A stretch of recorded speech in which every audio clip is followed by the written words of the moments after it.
everyone, it's Jessica Morgan, City Administrator. I'm here with Jon Campbell, our City Planner. Good afternoon. And just so you know, behind the camera is Mr. Landon Purdy, who is now a married man. Ladies, he's off the market. He's married now. Congratulations, Landon. Last time we filmed this, you were still just a single bachelor. Now you're a married guy. Old married man now. Never seen him happier. That's right. He's clicking his heels every day when he comes into work. So we've got a lot going on. I can't think of a busier time for the city that we've had. Maybe when you first got here, it was pretty busy. I think things are picking up in a lot of ways, and we'll talk about some of those things today. So this is probably one of those videos you want to watch the whole thing because we've got a lot of stuff to cram in. We're actually a couple days late doing this. The Sampo meeting was last Thursday. As you know, that's our Merchants and Property Owners Association. Anybody's welcome to attend those. They're quarterly. The next meeting will be January 15th at 8:30 a.m. Anybody that wants to come here at City Hall. You can only vote if you've paid your $50 membership dues, but anybody can attend and get the information and find out about it. So you're more than welcome to do that. Jon, kick us off. Talk a little bit. Let's start with residential. You want to start with residential? Sure. Okay, start residential. Yeah, like you said, it's very busy. Probably the busiest it's been since when I started here in 2022. A lot of development going on residentially. The biggest project going on right now is in Willow Creek. There are currently, I think, 16 new homes being built right now with building permits that are active. So that's 16 new homes going in Willow Creek alone. And there will be more developed on out in the near future, but those are the ones that are going on right now. Those have been inspected up to a certain point. Some of them are to the point of rough-in, others have been insulated, and still yet others just have a concrete slab right now. So, do we know if those have already been sold, or like they're going to go on the market, or a mix? Some have been sold. They pre-sold the homes. They're being built for individuals. Others are just being built to be put on the market for sale. So there's kind of a mix of both. Okay. And then just right behind there in River Park Lane, River Park Way, is River Park Townhomes just completed their second building, which has 4 townhomes in it, and it was a part of the Parade of Homes recently. Just did the final inspections on those last week. They're very well done. They look very nice, have nice amenities. Yeah, those look really nice. Yeah, very nice. So so that's 4 more that are on the market that'll be going on the market. And I think there may be 1 unit still available for sale in the first building that was built. It's rented out, but they're just waiting on a contract to sell that unit. So there's another option for housing, River Park, and then of course, like I said, Willow Creek. And there's others that are coming down the pike. There's currently 7 lots off of Edgewood Drive that was recently annexed into the city limits for development there. Those will be single family homes. It's zoned R1. I do want to speak to that just a moment because I've had a couple of calls asking if those are going to be stick frame homes versus modulars or mobile homes. Those at this point will be mobile home sites. And people sometimes will call me and say, well, why is the city putting a bunch of mobile homes, or why is the city putting double wides? Just for clarification's sake, the city doesn't put that. It's the owner of the property that does that. And the state views a mobile home, a double wide, not a single wide. Now, different provisions, different state laws for single wides. Our municipal code allows single wides in mobile home parks only. But as far as a double wide or a modular home goes, the state views that just like any other stick frame house. So whether or not you go buy lumber and build a home, or whether you buy a mobile home double wide and set it on a permanent foundation, we do require that. We require perimeter footers with a block foundation on every home inside the city limits. But we can't, as the city and as the building official, I can't deny someone a building permit just because they're going to put a double wide there. So I want to make sure everybody understands that. The only thing that could allow that not to happen is if it's in the restrictive covenants, in the deeded restrictive covenants. When you buy a home or you buy a lot, if the restrictions in the deed, if the restricted covenants say no mobile homes or no double wides allowed, then that would keep you from putting a mobile home there. So, but not by city code. Not by city code. Even in that situation, the city can't enforce that. That's correct. I can enforce that. That is through a homeowners association, a property owners association, civil litigation, those sorts of things. As the building official, That's not our municipal code, and that's what I enforce in our building code. So just want to clarify that. I've gotten a few calls asking that. Why is the city, allowing these double wides? And our planning commission does a very good job. They're very thorough. But at the end of the day, we have to abide by the state laws. So just clarifying that for folks. There's also some lots before you get to Edgewood Drive off of Old 68. It's kind of in a low-lying area there. That was recently put under contract and subdivided up into 4 or 5 lots. I think they got 5 lots, but one of them they're thinking they may not use it. They may combine it with and just make 4 lots. But what we've gotten from them, the word we've gotten from them is those will be stick-framed homes. They've said that they're going to actually build those homes and make them nicer, smaller, like starter homes, first-time buyers, probably in Just that 12 probably what we have more demand for right now. It is, and with the cost of construction, the cost of homes these days, keeping them in that 1,200 to 1,300 square foot range keeps it somewhat affordable, and that's their target. That's where they're hoping to hit is 1,200 to 1,300 square feet on those homes off of Old 68. So a lot going on the residential side of things, keeping us busy.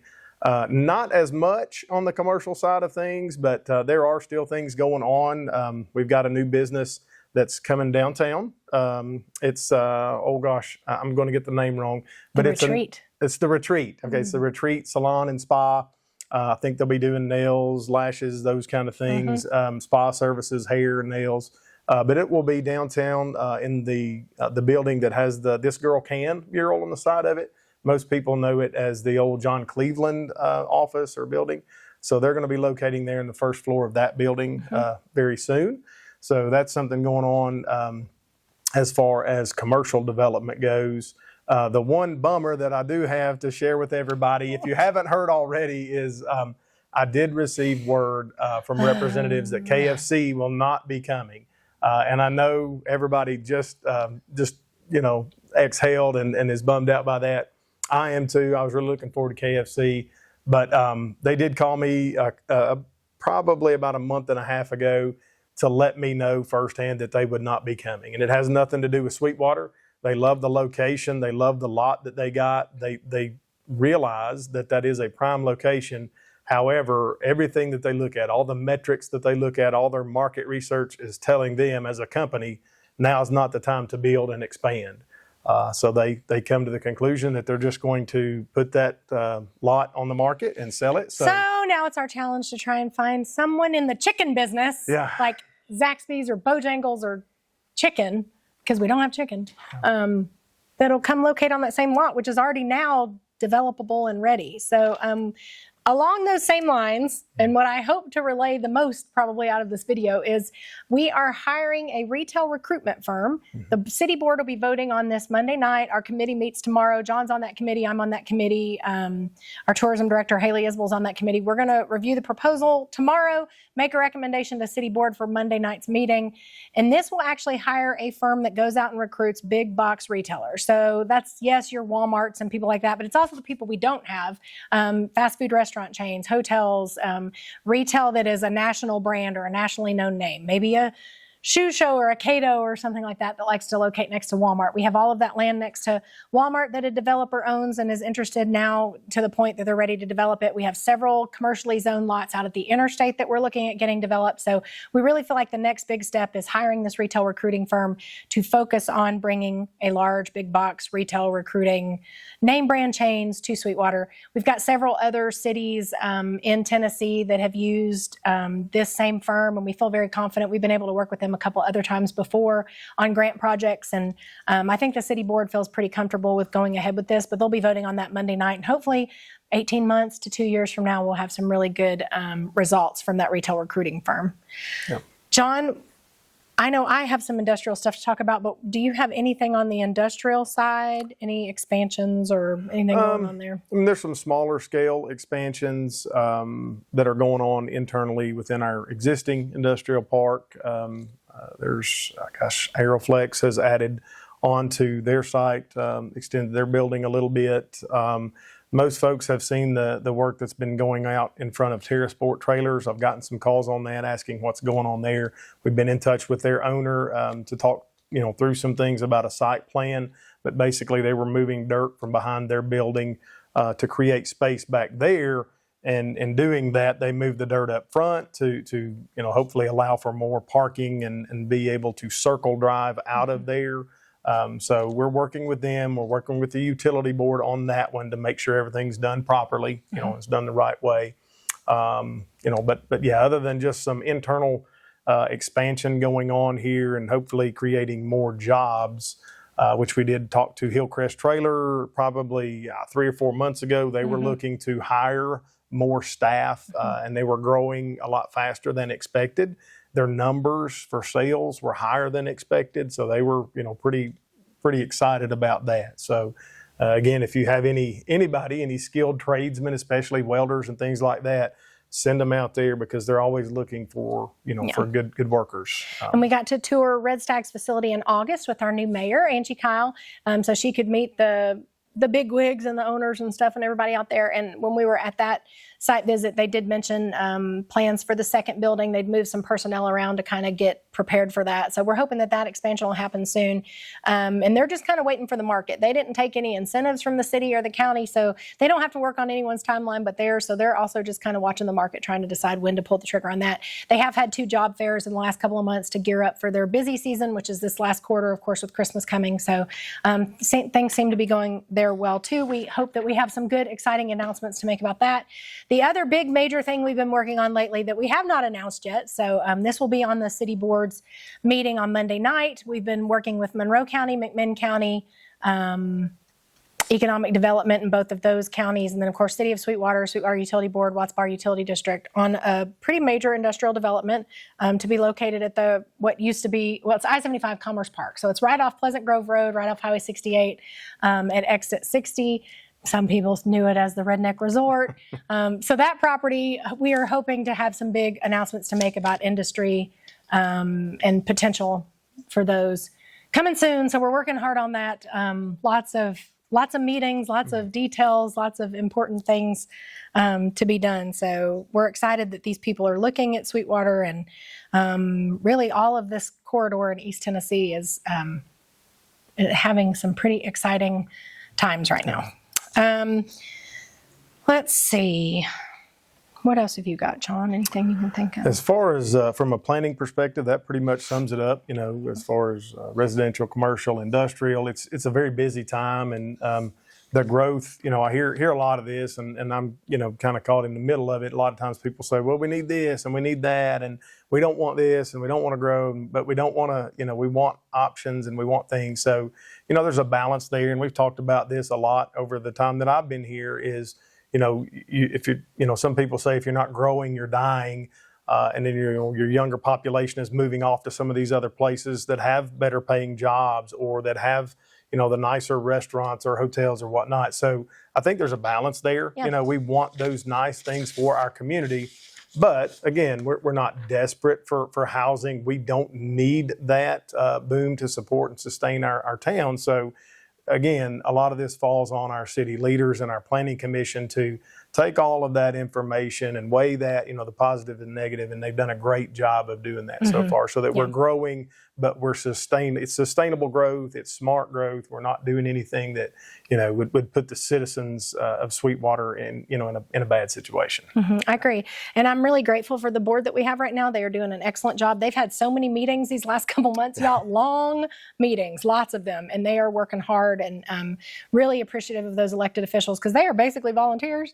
And only 400 or so of you showed up to vote for them in the last city election. So I still want to point out we had over 10,000 votes for Wolfstock and about 400 for our mayor and board of commissioners. So it would be really nice if next election people would actually show up and vote for these people. But they're doing a great job. We've already talked about the retail recruiting proposal, but I kind of wanted to go over some of the other stuff that's happening in the city board meeting on Monday night. This is a packed meeting. It's actually just supposed to be a workshop, but we've called it as a called meeting so we can take action on some of these things that really have a time deadline that we need to jump on. One of those is that retail recruiting firm. We want to make sure that the board approves that proposal so that we can get them hired and get them started. One of the other things that firm does is they represent us at the International Shopping Council conference every year, which is where all the big chain retailers go to kind of decide where they're going to be locating next. So we're hoping to get Sweetwater's name out there to some of those retail places that we would like to see here in Sweetwater for shopping and eating and different things. Also, there is that joint resolution with the other counties to make a commitment on expanding infrastructure so that these industrial prospects have what they need to be able to build. So that will be on the board meeting Monday night. We also have the resolution of support from the city of Sweetwater for Sweetwater City Schools to move forward with purchasing Sweetwater High School. So this will be the first time the city board is actually voting on something Monday night. It's on the agenda to vote on. They may table it. They may have more questions. I know our director of schools and finance director for schools are going to be present at that meeting. John's on the school board also. We've had so many meetings about this, y'all. We had a joint meeting a few weeks ago between the city and the school system where Janet did an excellent job presenting all the numbers. So we know that this is feasible. We know that we have the money to be able to do this. Right now, we're not anticipating any kind of tax increase to go in order to be able to fund Sweetwater High School. The money that we get from state funds and from local maintenance of effort pretty much covers the cost of operating Sweetwater High School. The city will have to contribute a little bit more because we'll be pulling more students into the system. So the city of Sweetwater, the check that we write to Sweetwater City Schools will be a little bit higher. Also, the check that the county writes to the city school system, which they already write for sales tax and for property tax, that number will increase a little bit also. So they will be giving a little bit more to Sweetwater City School if we acquire Sweetwater High School. So I wanted those 2 points to be known, that nothing right now seems to anticipate we'd have to have a tax increase for this to happen to make Sweetwater High School part of Sweetwater City Schools. And also, the county does contribute to the Sweetwater City school system. So if you are a Sweetwater City taxpayer and you're also paying county taxes, part of your money is already going to Sweetwater City schools through your county taxes, and that will increase if we take a bigger portion of that will come and follow the student, basically, to the city school system as well. John, as a dual role here, how do you feel about this? Are we feeling good about it? Do we think we're moving forward? I do. I feel very good about it. I think there's been a lot of conversation over the last 2 years. Can this happen? Should this happen? So it's been a long time coming to get to this point. And even looking back over the years, you think about the Joe Sherlins and the Keith Hickeys that were strong proponents for this and tried to get it done years and years ago, because we feel like it would be the best thing for our students in Sweetwater to be able to enter a system at kindergarten and go the whole way through graduation in the same system. To have that consistency in their education, to be able to graduate from Sweetwater High School as a Sweetwater City school would just be, phenomenal versus, we get them pre-K through 8 and then they have to change to an entirely different system. So you disrupt that continuity there. And some people think, well, that's not such a big deal. But when you look at it, it is a big deal. There's a lot of things change. Calendar, lots of things, yeah. But yeah, that continuity, we do think it's good. We've worked very hard on our side, the city school board, Monroe County School Board. We've been working with them as well. They've been working hard, a lot of meetings, a lot of hard discussions and things like that. But we're to a point now where our attorneys are, communicating back and forth, hopefully getting a contract drafted for both sides to sit down and agree upon and sign that and get it done. So we're to the point now where, the Sweetwater City Council will be taking this under advisement at their workshop as far as the maintenance of effort and the funding costs that we talked about. One thing I do want to clarify, because I hear a lot of things. I mean, you can only imagine the things that I hear surrounding this topic. But the one thing that I do want to clarify is the city of Sweetwater would not be buying Sweetwater High School. I want to make that clear because the Sweetwater City school system will be assuming that cost. So the Sweetwater City schools, the price tag of $1.5 million, and then the additional $1 million for the round building or gym roof project, that's coming out of Sweetwater City Schools fund balance. So the city of Sweetwater is not being asked to purchase the high school. What Jessica mentioned, the maintenance of effort and that local match that they have to put in to support schools, that's what the city would be asked to take on, that additional amount for maintenance of effort. It's not buying the school. That's coming out of the Sweetwater City Schools fund balance. There's a lot of misinformation going around, but there has been from the start. I've heard everything to, it's going to double our taxes to we're going to fire them all and cut their benefits. None of that is true. So I just want to make sure we clarify that. And feel free to call me or Jon Campbell. We're happy to talk to you about it. We're actually doing an interview tomorrow with Director of Schools Rodney Boriff and Janet, the Finance Director, with Brian Birchfield to try and get the word out about this a little bit more. But as always, feel free to call and ask questions. We're happy to answer questions. We love it when citizens care about something, so we do want to keep you all as informed as possible.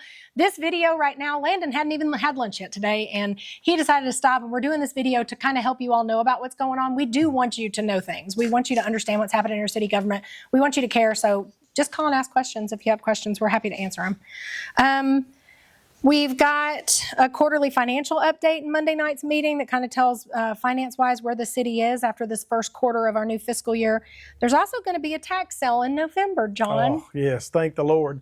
So we do finally have a date. We have a date November, to sell TMG at a tax sale. November 20th? November 20th. November 20th. Mark your calendars. Keep your fingers crossed because, again, this one is another one that's been a long time coming. We get a lot of calls on TMG. And it's been tied up for a very, very long time for back taxes that are due that have never been paid. It's been tied up in the court system. And finally, with, just again, good people, good leadership, pushing and pushing and pushing, we're finally to the point where we're going to get this thing at a tax sale. Which means more than likely a developer will acquire it, will buy it. Most of the developers that have been calling about this seem to have an interest in residential development there on that property. It is zoned R1. Jon, tell us about the perks of R1. So R1 is just our low density residential district. So to simplify that just a little bit, it's larger lots with larger setbacks, which means larger yards, fewer homes. So the density is less. And that's what you think of when you think of your traditional neighborhood. A single family home with a bigger yard instead of a ton of small homes, stacked in there on top of each other. So that whole property, I believe is 140 plus acres, I believe, is zoned R1, low density residential. Mm-hmm. So regardless of who acquires that property, it is zoned for low density residential. The only way that could change is if someone purchased that and requested a rezoning, and that would have to go before the Planning Commission for their approval and or denial. So, and then the city board. So two different boards get to decide on how that's zoned. So I do think we're going to be pretty protective of our R1 zoning. Unless somebody had a really great commercial idea to do with the property, I really think probably R1 zoning is where we would want it to stay, just based on the feedback that I've heard from the Planning Commission members and the city board. And I think that's probably pretty smart. We do need more single family homes. This does not allow for apartment complexes or multifamily dwellings, no single wide trailers. It couldn't be a trailer park. So there's some protections there in R1 zoning. The big thing is getting this back on the tax rail to where it's generating tax dollars.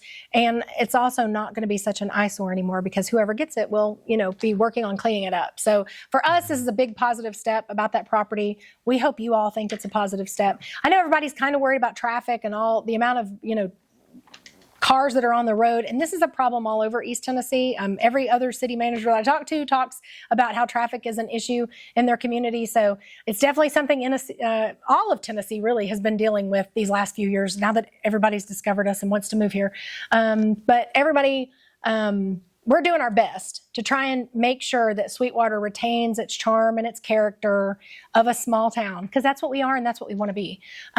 Speaking of which, I'm going to tell the board on Monday night that over the next 41 days, we have 11 events outside normal working hours. That's a lot to cram into 41 days. There is a lot of stuff between now and December 8th. So I'm about to go through that list. Are you ready? Yeah, take a deep breath.